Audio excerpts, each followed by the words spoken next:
Mzigo wetu unafunguka katika jiji la New York. Kuna huyu jamaa ambaye anaitwa Kodi. Kodi alikuwa ni jamaa fulani mtaalamu sana wa IT computer. Alikuwa na kazi zake ndani, kila muda anafanya editing. Na unajua sasa hivi kuna ujio wa AI, kwa hiyo jamaa alikuwa na spend muda mrefu sana kuweza kutengeneza. So unajua watu ambao wale wanatengeneza picha au video za AI, na ni watu ambao wanatumika katika utengenezaji wa makava ya movie. Sasa Kodi jambo kubwa alikuwa analifanya ni hilo hapo. Yaani hiyo ndo kazi ambayo alikuwa anamuweka mjini na kuweza katika kuishi katika jiji la New York. Japo alikuwa na si sana wazazi wake na watu wa karibu walikuwa wanamwambia atafute kazi, ila yeye kwa sababu ni mtaalamu wa kompyuta akaona hiyo inaweza ikawa moja kati ya kazi yake ambayo itamuingizia kipato sana.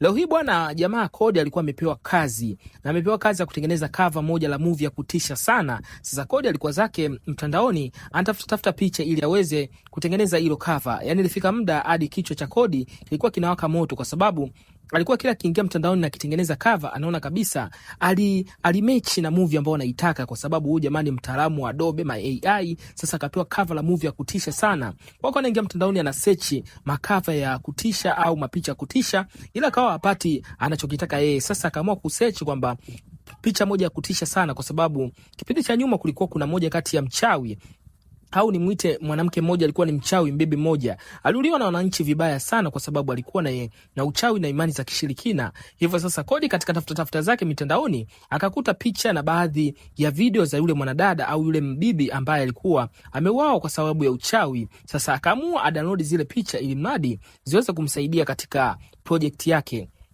Kodi akaamua kuzisearch, kutafuta mtandaoni na kuanza kujenerate picha ili kuedit apate cover nzuri sana. Akaamua kutumia hiyo picha na vivyo akaenda kudownload vile picha za mafunza, yani picha za mafunza ya kutisha ili aweze kutengeneza. Sasa Kodi akawa anaendelea zake na kula zake Apple, huko anaendelea kufanya zake kazi bila shida yeyote.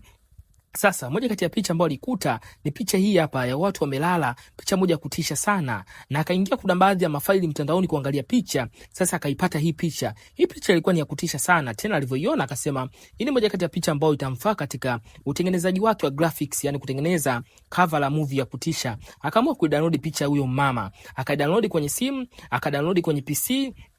Then baada ya kudownload kwenye PC akaamua kuchukua na mapicha ya mafunza ili aweze kutengeneza cover moja la kutisha ili aweze kufanya kazi nzuri sana katika upande wa utengenezaji cover za movie. Sasa katika kudownload hivi akaweza kudownload funza na akaweza kudownload ile picha. Akaingia zake kwenye Adobe kama mnavyojua. Sasa ilikuwa ni kazi moja tu kuweza kuambatanisha picha ili ipatikane cover. Kwamba akaanza kuchukua ile funza akaweka katika ile picha yule mbibi ambaye wakutisha sana. Sasa Kodi yeye alikuwa anafanya zake kazi kama kawaida. Alikuwa ajui hili wala lile. Ila ghafla mpenzi wake akaja.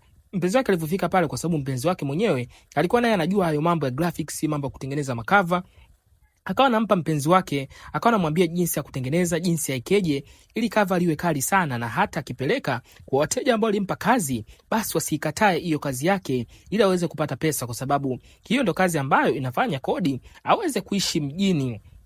Sasa bibi akawa anamuelekeza pale, ila bibi akamwambia kwamba mpenzi wangu mimi nimechoka, ngoja nikapumzike, wewe nikuache uendelee na hii kazi. Kwa hiyo bibi akawa anamuelekeza tu baadhi ya vitu, anamuongezea ili mradi mpenzi wake aweze kupata picha kali sana ili aweze kutengeneza cover nzuri sana la movie. Kwa bibi akaaga moja kwa moja akaelekea zake kwenda kulala.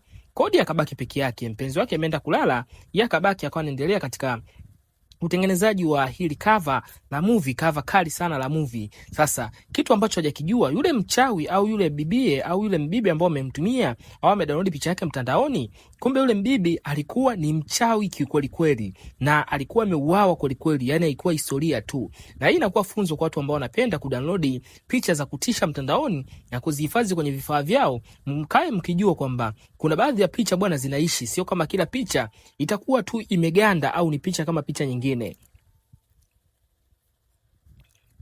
Sasa Kodi akawa anaendelea zake kutengeneza zile picha, akawa anaendelea kutengeneza ile cover, ile kazi aliyopewa ili endelee kumaliza. Akawa anakimbizana na muda, kwa sababu ilikuwa ni usiku sana, kama saa 8 hivi usiku. Watu wameshalala, yeye mwenyewe akili imechoka, kwa hiyo akawa anataka amalize tu kufanya hiyo kazi ili akalale na yeye. Ila ghafla kompyuta ikaanza kukolapti, mara ile application ikajitoa, mara vitu vikaanza kujifutafuta. Kodi akachanganyikiwa pale, alikuwa ile nini kinachoendelea? Anashangaa kompyuta yake ni gaming PC, ila kwa nini nafanya hivyo? Sasa Kodi akawa amechoka, kama akaamua tu aende zake chumbani akalale, kwa sababu kazi yote aliyoifanya. Afu cha ajabu tu, dakika kadhaa tu eti kompyuta imekolapti. Ila anaingia chumbani hivi, anataka alale hivi, anamuona mpenzi wake amelala, ghafla anasikia kama kuna sauti inatoka kwenye kompyuta. Sasa akaamua aende akaangalie, kwa sababu aliacha kompyuta imeshaji flash vitu. Alipofika akashangaa kaona picha, yani kompyuta ikaanza kujiendesha yenyewe. Ikaanza kuonyesha zile picha za yule mbibi aliyouawa wa kutisha, ambaye yeye alikuwa anamtumia katika utengenezaji wake graphics.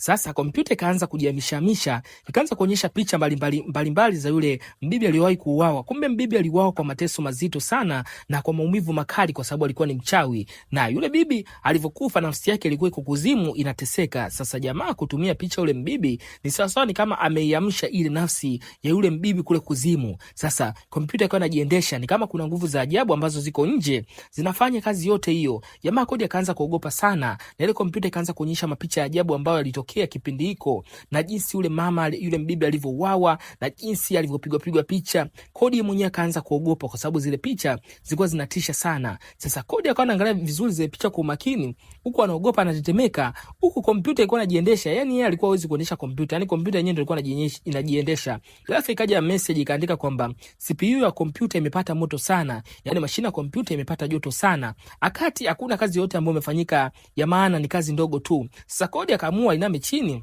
ili achomoe, yani disconnect kompyuta ili ipoe. Akaamua kuinama chini ili akachomoe uwaya. Kumbe alifanya kosa kubwa sana. Alivyochuchumaa tu, alivyoinama chini ili kuchomoa waya, alipigwa shoti pale, akawa amelala pale chini. Yeye anakuja kushtuka, anaona kizunguzungu. Sasa kitu ambacho alikuwa hajakijua ni nafsi ya ule shetani imeshakuja katika nyumba yake, na yeye alikuwa fahamu yoyote. Kwanza kompyuta kujiendesha, sio kujizimazima, kwamba ni nafsi ya shetani tayari imeshafika. Mara ghafla kompyuta ikajizima. Kodi anaanza kufumbua macho hivi, anaona kama kizunguzungu, na elewi ni nini kinachoendelea. Ila ghafla anashangaa kuona damu inatokea puani. Damu Kodi ikaanza kumtokea puani. Kuangalia vizuri ile damu inayotoka puani, akashangaa kuona sio damu tu, ni kwamba ni damu ambayo pamoja inafunza. Kodi aliogopa sana, na hivi ni kwamba ameshafufua mambo ambayo yameshapita, yani ile nafsi ameirudisha yeye bila kujua. Funza zikaanza kutoka katika mwili wake, yani puani akitema tu damu ni funza. Akashangaa hadi kwamba kila sehemu ya mwili wake funza anaanza kuwaona, mara kwenye vidole wanatoka funza, mara damu inaanza kutoka kwenye mwili wake. Kodi akawa na ile hali ili aweze kuishinda, ili abaki salama. Na tukumbuke tu kwamba tayari ameshaamsha mambo yaliyolala, na ameshaamsha nafsi ya kutisha zaidi, nafsi ambayo ilipotea miaka na miaka kwa hapa duniani, nafsi ya mchawi. Jamani, mkiwa mna edit au mna download picha hizi mtandaoni au movie, muwe makini sana, msije mkarudisha nafsi ambazo zimefichwa, na msidownload madude ambayo hamyajui. Kodi inamtokea mara ghafla, kuna funza akawa anataka atoke jichoni. Kodi alivyoona vile, akaamua kumshikilia vizuri ile funza ambayo ilikuwa inatoka kwenye macho, ili funza isije katoka na jicho. Oya, ilikuwa ni jambo la kutisha sana, ila Kodi alijikaza kuweza kufanya vile. Sasa nakwambia tena, yule mchawi ameshakuja duniani. Ghafla akaamua ende zake chumbani akamwangalie girlfriend wake. Anafika chumbani, anashangaa demu wake hayupo, kitanda kiko cheupe. Kodi alikuwa anaogopa sana, kwa sababu umbali wa kutoka chumba alichokuwepo na chumbani ni karibu mno, yani hata angetoka demu wake angemsikia. Anarudi vile katika chumba chake cha kueditia, anamkuta mpenzi wake yuko ana edit. Sasa mpenzi wake Kodi anamwangalia, akawa anamtathmini vizuri kwamba je, kweli ni mpenzi wake au sio mpenzi wake. Ila Kodi bila kujua kwamba huyu sio mpenzi wake, bali huyu ni lile lishetani tayari limeshakuja duniani. Ni lile libibi ambalo lilikuwa limeuawa kwa kutisha, lile libibi ambalo lilikuwa limeuawa kama mchawi, tayari lipo duniani. Kodi akawa anamkaribia yule mbibi, akawa anamkaribia bila kujua, ila ghafla akasimama, akashangaa mpenzi wake amekuwa mrefu sana, na pale ndo akajua kwamba mpenzi wake tayari ameshauawa, na aliyekuwa anamuona hapo amekaa kwenye kiti sio mpenzi wake, bali ni yule mbibi ambaye alikuwa anaedit picha zake. Sasa yule mbibi akaja kumtoa roho Kodi. Kodi aliuawa kikatili sana. Sasa filamu yetu bwana, funzo kubwa kabisa jamani, vitu tunavyoviona mtandaoni sio kila kitu cha kudownload. Vingine bwana vimebeba historia za kutisha sana, kama Kodi alivyouawa, na wale funza alikuwa anawaeditia ndio funza nao alikuwa anamtoka katika mwili wake. Sasa movie yetu inaisha kama hivyo. Kwa hiyo kuwa makini sana na picha na vitu ambavyo na download mtandaoni. Sio kila kitu ambacho utakiona mtandaoni ni sahihi kwa wewe kukichukua. Kingine kinaweza kikawa kina madhara au nyuma kisha kufanya madhara sana. Yes, na ni moja kati ya funzo. Hii filamu ukipata muda basi unaweza ukaitazama. Mimi nafahamika kama Cruise Mastori. Cha msingi usisahau kulike, comment, share and subscribe katika channel yetu ya YouTube.